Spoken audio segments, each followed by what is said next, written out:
everybody. Hey, hey. This is Debra, and I'm here with Kevion Devante, and this is another episode of Luminescence. And I'm so grateful to be here with you. Me too. We're here in this beautiful nature spot called Soap Creek, which is near Atlanta, in the Atlanta area. Yeah. And Kevion is a crystal Reiki master, Yes. a sound therapist, Yes. and he is the sound shaman. Thank you. Yes, and I have to say, like, a little bit about my own process with this video series. It's like I have this. My goal is to interview 200 people. Okay. And I have like a list. Like I know so many people. But sometimes like the universe just kind of flows, and like just brings like people onto my path. And I don't even know how you started coming up in my Instagram, like maybe because we have mutual friends or something, but right. I started to notice your presence and your energy and the energy work the frequency that you are emitting like through your posts, and I was like, oh, I have to meet this being. So anyway, here we are. Right. So it's like sometimes we just like make new friends or meet new people, and that's been my experience with you. And like honestly, I have not experienced your sound healing yet. Right.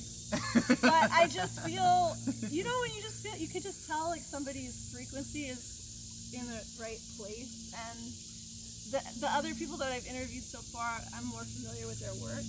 But I just know you're like a kindred, so I had to have you on here. Thank you for your acknowledgement. Yeah. So, do you want to share a little bit more about everything? No. About who you are and what you do. I know that you're in chiropractic school right now. So that's what brought me to Georgia. Okay. So, I'm studying chiropractic right now at Life University, and it's been a very pivotal part of my journey within just spirituality and just being a healer in general. I am a trumpet player, and so that's how I got into music. And really, when it came to basically cultivating this practice, I wanted to just, for myself, find out why am I this great musician and this great scientist? Like, how can I bring both of those parts of me together? So then I got into studying biology and understanding the molecular structure of sound and how frequency and vibration were holding us into our divine symmetry. And so it really paved the way for me to start opening my services to sound therapy with the crystal Tibetan bowls and didgeridoo and all sorts of other instrumentation to just attune us and remove all of those frequencies that interfere with our true purpose here. So it's like energy clearing through sound and music. And you do some of your sessions here in nature. Right here. Right here on this rock. Yes. So that's so amazing. And then do you have an indoor space, or you do mostly outdoor? Sometimes I even just travel to people or even do home calls and just kind of resonate their space. So they're in that energy, that they're home as well. You know, they are that external extension of their environment, and it's just great to see the results from every level, mentally, physically, spiritually. You know, it all is one. And so, I think maybe we were talking before about that you have like some background with music. Yeah. So I was a trumpet player in marching band, concert, symphonic jazz, and that cultivated, me to basically be fluid in the different genres. And so once I started realizing that genres affect culture and people's, social skills, I was like, oh wow, like, okay, so key signatures have something to do with emotions, and this is all being music is a process of the muse. So I'm like, oh wow, like this is big because I don't think people know this. So that's what really cultivated more of me in the pursuit of this type of work. Yeah. Amazing. And so when do you feel like you became a healer? or were you always one? Oh, I think I always have been one, but the realization really struck me back in about 2012, 13 area, where we just started to question everything in general, and I mean some of those illusions and things of that sort, and just the way we live in general, we started to seek that alternative. And I realized that I kind of always had been an alternative. Growing up, like I always was the kid to go outside and, play pretend, until I actually realized that pretend was the real thing. And I was like, oh, like visualization and manifestation and all of that. So, yeah. Amazing. Yeah. And so how did you come to, did you start with energy healing first, or sound therapy first? Well, or was one... yep. I would say that was in my experimental ground before I actually, got my certification in crystal Reiki and got into more depths into the frequency of other objects and planetary beings. But yeah, it definitely started with sound first, because in my undergrad, I would just walk around campus with a petting bowl, my first one. I bought it from Atlanta, and that was, how ironic I'm back here. But I just walked around campus and played the bowl and just tried to see how it resonated with people. What were the reactions that I was going to get? And some of those reactions were so profound, it seemed that I had like opened a renewing spiritual doorway in their life to kind of realize more than themselves outside of themselves. But that wholeness. I was like, wow, this is something like, I think I'm on to something right here. So yeah, and now studying and realizing other sound therapists, online, and other sound healers, I'm like, okay, thank you.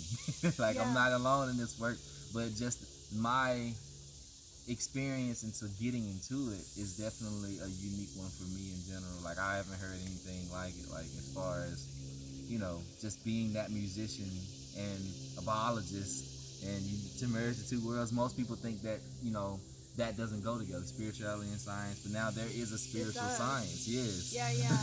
Like, we have the scientific proof of like frequency, energy, and vibration. Right. And I'm happy about that. And just the way that energy affects our cells of our body and our healing. Right.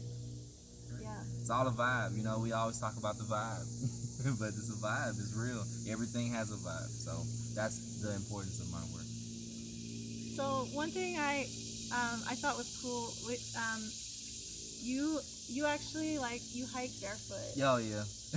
So yeah, I like the ground, and my feet are about used to it now. I've been grounding and earthing, so they call it, for about 3 years now, and I can run through this trail. So what's the importance of grounding for you? Like, what? Definitely feeling the vibration of the earth. You go through different temperatures, different textures, and just that experience in itself gets you more in touch with your feelings and just respecting every step you take in life. Yep. And then, so it's like you're grounding, but then you said you also are in touch with, like, what did you say, beings?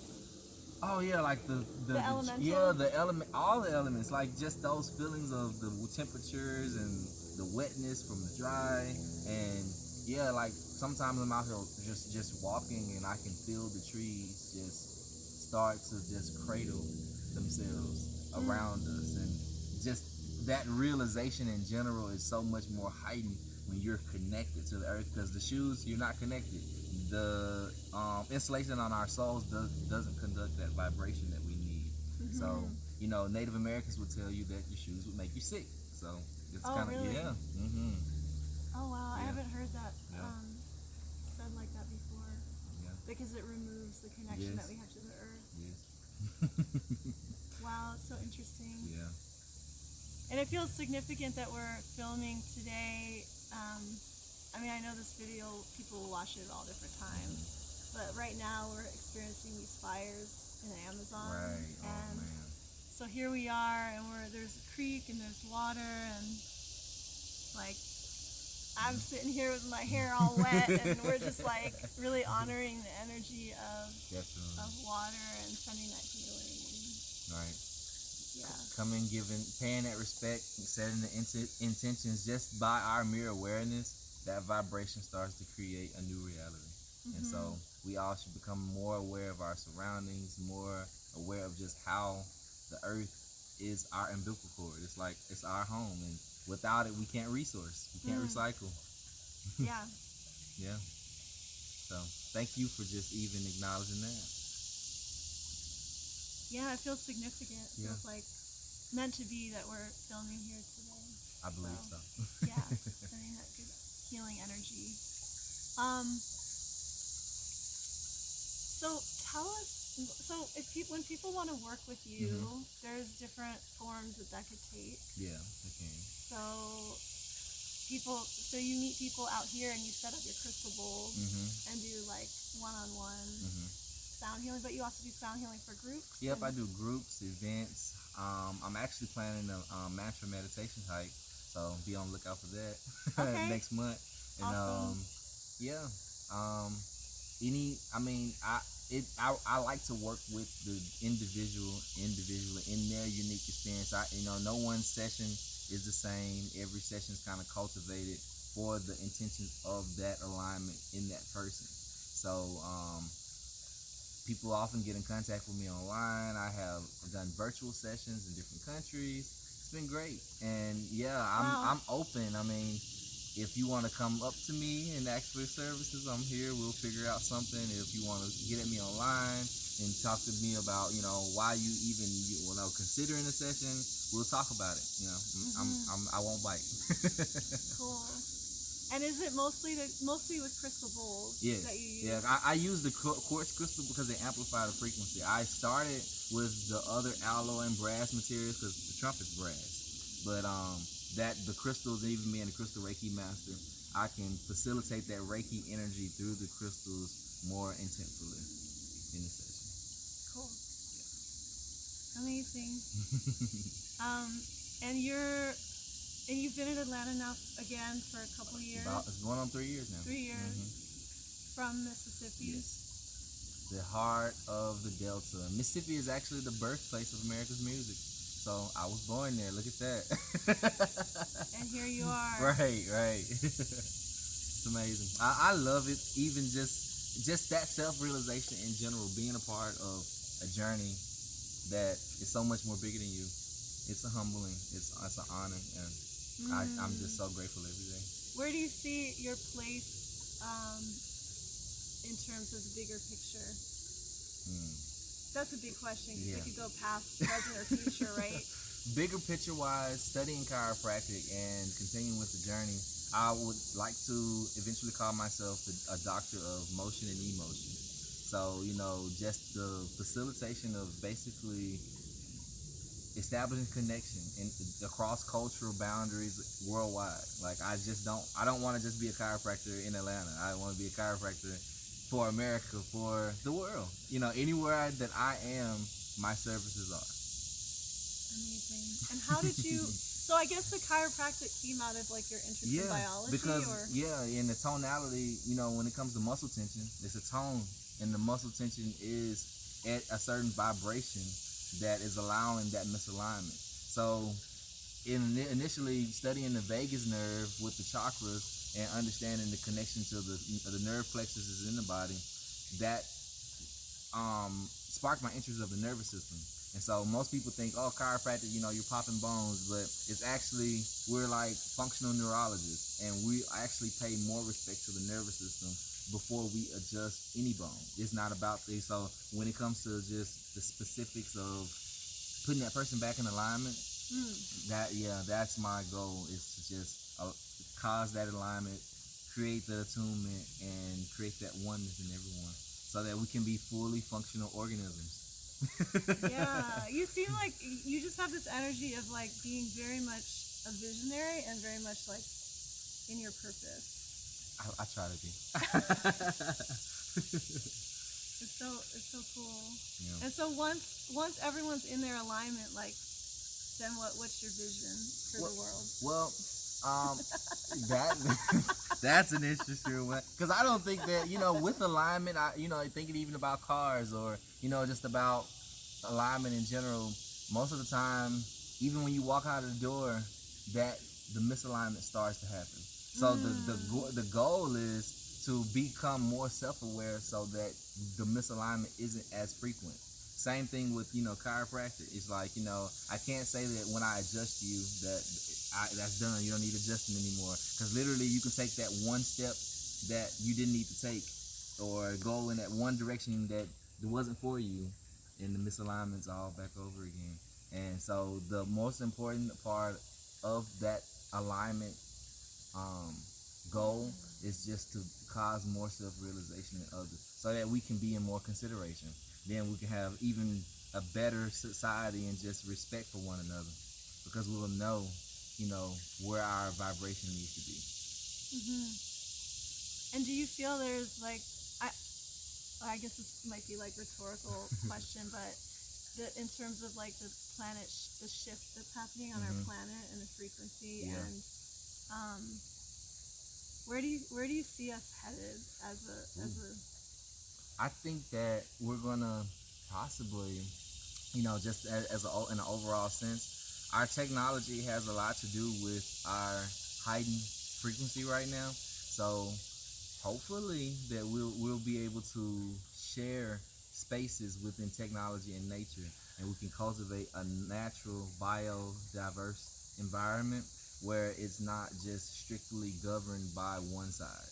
It has been nature, and now it's leaning more towards that technology. But I just think that with us cultivating our vibration and the planet, changing now, is leaving room for us to create anything that we want, any world that we desire, any community. And just to even be able to do this work right now says, that things are changing, because people were scared of, shamans and, hearing weird sounds and all types of stuff. So now people are more open to it. They are realizing that, the resources have always been here.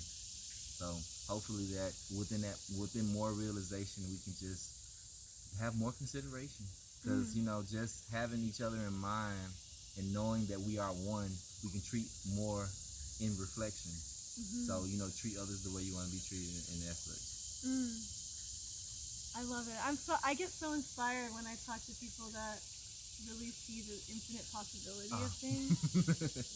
And yeah, it's really cool. Like I guess I would be like a Generation X person, like my generation, and I feel like the millennials and Generation Z, like I just love the energy. It inspires me.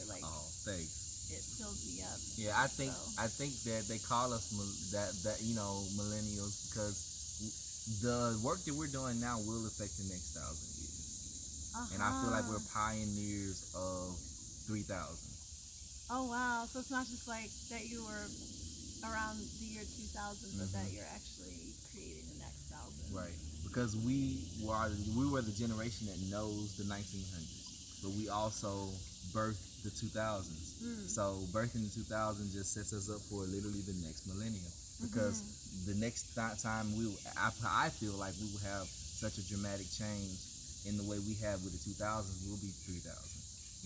The changes that we see now are just that chaotic cycle of revelation. So amazing. Did you have any kind of like spiritual experience that really like? Okay. I did. I was standing in the field one day in Mississippi, and I don't know what was so special about that day, but I was standing in the sunset in the field, and it's like I had this realization. That's all I can really say. I mean, I've had realizations out here too, but in that moment, that was my first time in my, spirit. And so it was like I seen the sunset, and it was like a 2D picture. It was like I was able to look out, and like my perspective became 2D within the 3D reference. Like I knew everything had depth, but it didn't feel like it at that point. And like I seen every color in that spectrum, from the sunset going up to the sky all the way to the white light, coming down to the blues, and then the spectrum of every other color, and then the dirt from the black all the way to the brown to my feet. And I was like, this is everything that I can perceive. What is, like, I was, it just, I don't know, it's like something just sparked in my mind and was like, what is this? And I started receiving answers. And I was just like, you're this and this is happening and this is why this is this and this is connected and can't you see this? And I was like, something's happening. So yeah, it was definitely a spiritual epiphany. And I was grateful to have my cousin with me at the time. And, he was like, hey, cuz, you know what this means, right? You can't go back to the way you were living. Like, you just had an epiphany. Like, things are different now. You just had a real self-realization moment. And I was like, I did. And it's like, it was the same self-realization moment I had been working for, trying to tie together science and spirituality. And being from such a religious background in Mississippi where people just didn't understand it. But it was like, in that moment, I was able, I just got all the answers that I needed to just redistribute. And what was your, you said your background, you came from a religious... Well, yeah, Mississippi is in the Bible Belt. So, most people there are either Baptists or, they are very, church-driven, which is not a bad thing. But, in the realms of that free spirit, when you're only following the text, you don't really know how to follow your experiences so much, to the point where, religion does become self-reliant and dependent, where, when you operate in your power, you realize that you are co-creating with everything and that you're not as powerless as we've been led to believe. Yes, I resonate with that. You're not as powerless as we've been led to believe. Yes.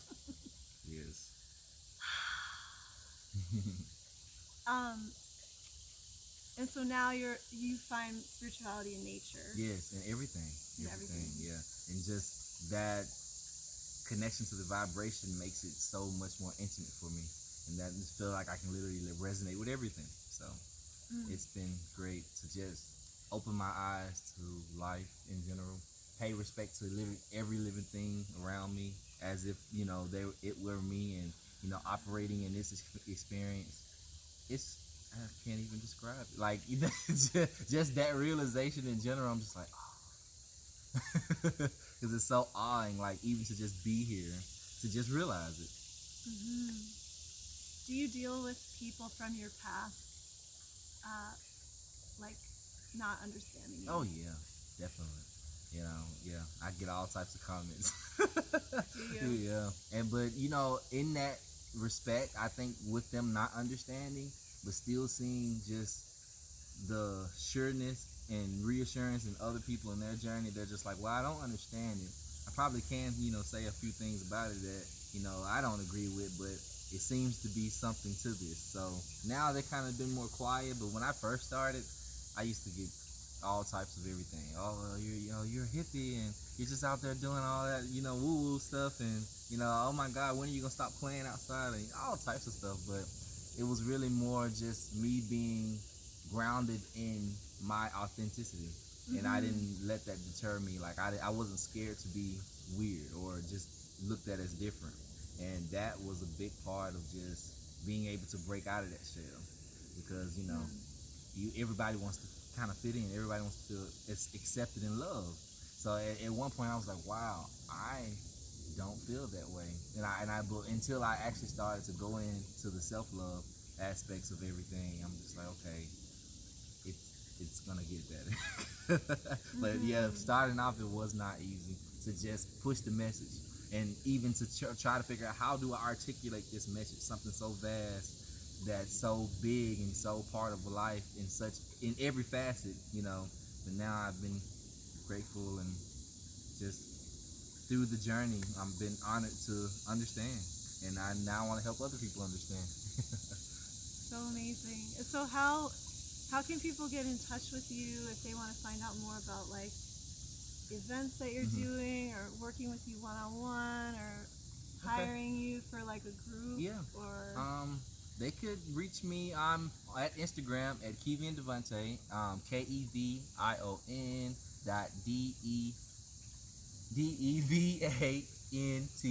almost forgot. Which the link is going to be under this video. Yeah, so. and that's the same thing on Facebook. And I have a Facebook page called Living Energy, and I'm currently working on my website, so that'll be all available there as well. Amazing. And do you have what would be like your top tip or tips for people that are feeling really overwhelmed by the energies right now, overwhelmed by what's happening in the world, empathic? I feel like there's a lot of people that are feeling so much, and it's like taking them kind of off course. I feel like they need to do exactly what we're doing right now. Yeah. Because when you get into the fact that, you know, everything's not broken, things may be broken, but everything's not broken. So right now we see the trees, we're sitting in the forest, and in respect to the Amazon, that is in quite a devastation right now. Things still seem to be trying to balance themselves out, and you know, a lot of times when we're in the matrix of our reality, things are just always unbalanced, and you get that sense where it's like, how do I balance? You know, like, what is balance? But just being out here in everything is balanced. Like, nature is always in perpetual balance, and that realization alone will just help people understand a lot. Just go walk through any trail that you can. If you don't have a trail, make your own trail. Just go sit by a tree, hug a tree, and, you know, because we're human beings and we don't know how to do that.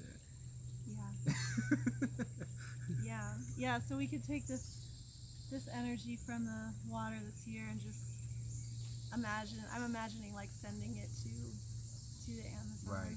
Intention is everything. Yes. It's so peaceful here. It's like it's hot in Georgia right now, but the rock is really cool. Yeah, it is. And yeah, it's like we're avatars out here. Right. In the forest. Love it. It's my favorite place to be. Well, thank you so much for you. being here and being on Luminescence. And if you enjoyed this video, definitely check out Kevion's Instagram. It's awesome.